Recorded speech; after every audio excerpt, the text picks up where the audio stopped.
So if you're ready, let's do this. The UEFA Champions League gets our attention big time. We'll be taking live results on the program. But just before that one pops up, let's welcome customers. Chukwemeka, customers, it's good to have you on Sports Tonight. Well, it's good to be here, Austin. That's right. It's good to be here, certainly. We have so much to talk about today on the show.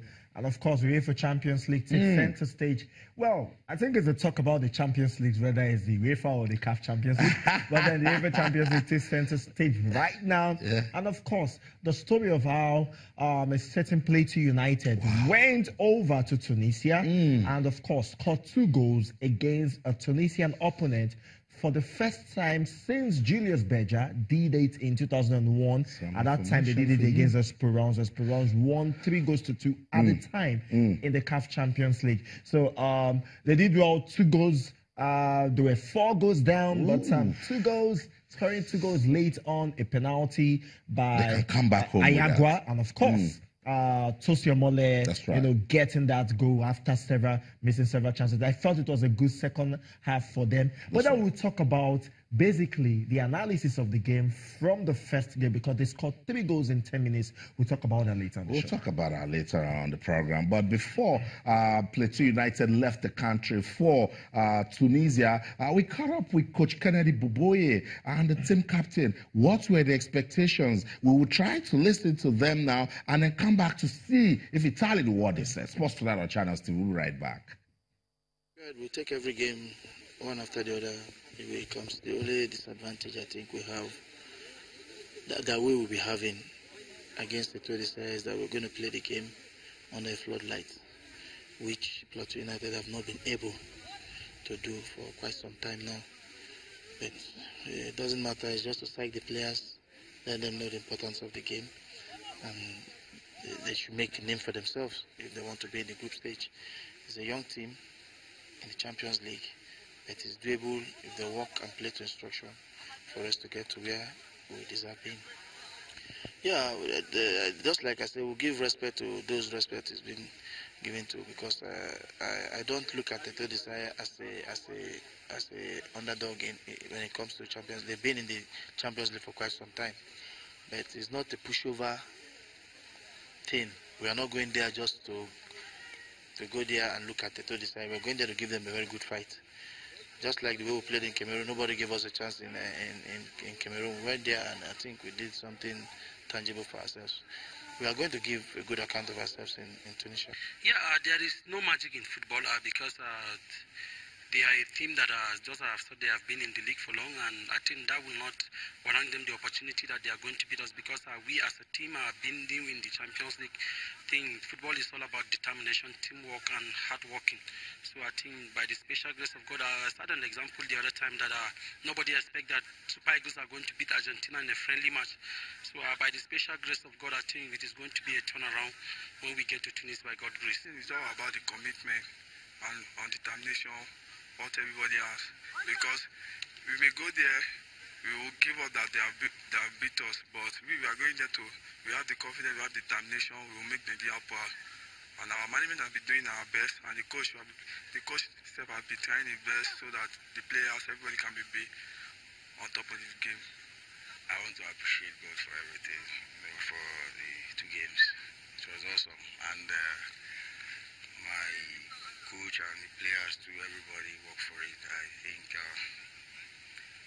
we are still on the process, and I believe that with the hard work and all of my colleagues and everybody, I think we're going to do better in Tunisia. So that's it. That's how optimistic they were. Pt1 United coach Kennedy Buboye and the players. They were looking forward to that game against the Turgis, and then they got to Sousse in Tunisia, and then the match started under 10 minutes.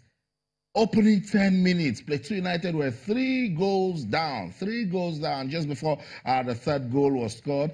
Goalkeeper Okemute Oda was injured and was substituted, and so Ajiboye came in to replace it. So it was getting tough for the Nigerian team. First half ended 3-0, and then second half came, and then the score they considered that one, it was 4-0. Then they started fighting and fighting and fighting, and it ended 4-2. Because we won't bring you now. Coach Kennedy Boboye mentioned floodlights, and I don't understand how it was going to affect the team. But conceding 4 in a very crucial match as this isn't so good for us. I mean, when I heard about that, I felt, come on, this is ridiculous. It's football, so you should be prepared to play whether under floodlight or under sunlight. And for me, they played under floodlight. See, that is not even a factor at all. I felt the factor has to do with the loss of 10. Factor has to do with structure. Factor has to do with logistics. Factor has to do with the standard of football in this country. And factor has to do with the way the league is. Those are factors, not floodlight. For me, I can remember last season when Rivers United at the time had to play against a Sudanese side in the last qualifying round for the CAF Champions League. I can remember after they came back, they won 2-0 in Port Harcourt and, of course, lost, I think, 3 or 4-0 in Sudan, in Khartoum. When they came back, the media officer at the time, Stephen Virginia, on the radio show actually said factors of the fact that Rivers United don't even play in front of capacity crowds. They play in front of probably 1,000 or 500 crowd. But, they were playing against 70,000 capacity crowd. I think that was the same thing that happened because I saw a bit of the clips on YouTube. The stadium was filled to capacity. It is Etoile du Sahel, one of the best side in Africa. Traditional Champions League side and Confederation Cup side in Africa. So certainly you would expect my boss to consider going three goals in 10 minutes. That was wow. But then I like the fighting spirit. I like the fact that in the first half, after Okemute was removed and Dele Ajiboye came, he actually made the defense okay. They were not getting some of those penetrating balls. The North Africans, they play high pressing football. We're not getting all of those penetrative balls because I felt they were better defensively. But then a slip of lack of confidence in the second half. They considered the fourth one, but I like the way they fought back. That penalty was an awesome one. They got the penalty, and of course Rafael Ayagua scoring that goal. Cheeky one. And let's keep thinking. But that's where Coach Kennedy Boboye needs to look at it. If your team can concede 3 under 10 minutes, it means they can't handle pressure. So Etoile du Sahel will come here and have in their head that, they won the first leg 2 goals to nothing. So it means if Pt1 United, why am I saying Caterpillars tonight? If Pt1 United is ready to win that second leg match, then they must be ready not to concede. They have to score 2 unreplied goals, in fact, to qualify. Now, you're talking about, but then you're going to be playing against an experienced Etoile du Sahel side that knows how to play away. That can come and just say, okay, their first 20 minutes, they give you a goal. Exactly, and they lock up shop. And that is what they do. And defensively, Pt1 United is not particularly efficient. So you think about the fact that they can't even score goals as well. Fine, forget about what happened in the other game against Eden Sports where they scored 3 goals and the issue that happened with the fans of Eden Sports saying that there were some Ojoyos in quote. Nigerian football fans can argue that the third goal that Etoile du Sahel scored today was an offside goal. They can also argue that in the first 30 minutes, the referee was a bit on the opposing side. So all of these things come out in football when you aren't winning. But Pt1 United, with a 4-2 result, can they believe? Yes, certainly they can believe for the fact that they scored 2 goals, 2 away goals. And you know what away goals do when it comes to this kind of competition? 2 away goals against Etoile du Sahel in Sousse, Tunisia. Then certainly they can believe. They can believe that they will come back to Jos and try as much as possible to make sure that they win. It has happened before. It can happen again. But then they have to be very, very cautious in the sense that they're playing against Etoile du Sahel. They need to make sure that they do not make those mistakes. Fine, they'll be playing against the crowd in Jos. Now, how can you bring crowd? How can you bring fans to that new Jos stadium? That is $1 billion question, because how do you bring them? Do you open the gates wide? Or it wasn't. That's the thing. No, it wasn't really a full stadium in Sousse today. But what I noticed was, it was over 40,000 capacity.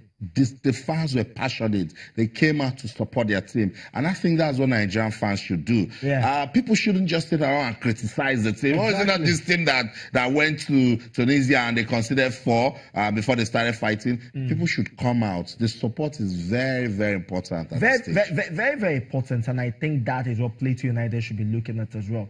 Well, the new Just Stadium is not particularly like the Agege Stadium that the fans is closer to the pitch and they are in quote intimidating. When you look at it, like tomorrow's game against MC Algiers, that stadium will be filled. There will be people outside, and it's going to be intimidating because lots of people will be shouting and be supporting MFM. And I think that is the way to go. We need to start realizing that fan support is very, very key. We're not saying fan support when it comes to violence. We're talking about fan support when it comes to supporting the team is very key. And I'm saying if you're not supporting any team, you don't have any right to criticize them. Exactly. You don't have any, because it's not most of the games in the English Premier League, the 3 p.m., 4 p.m. games are not on TV because they want people to go to the stadium to watch. So people should, customers is very, very important. It's the CAF Champions League, and we always see it. Even when it's Sudan, when it's Libya, don't even go to the North African teams there. Fans are always coming out to cheer their teams. You need to see the way Al Ittihad of Sudan, whenever they play, that stadium is filled to capacity.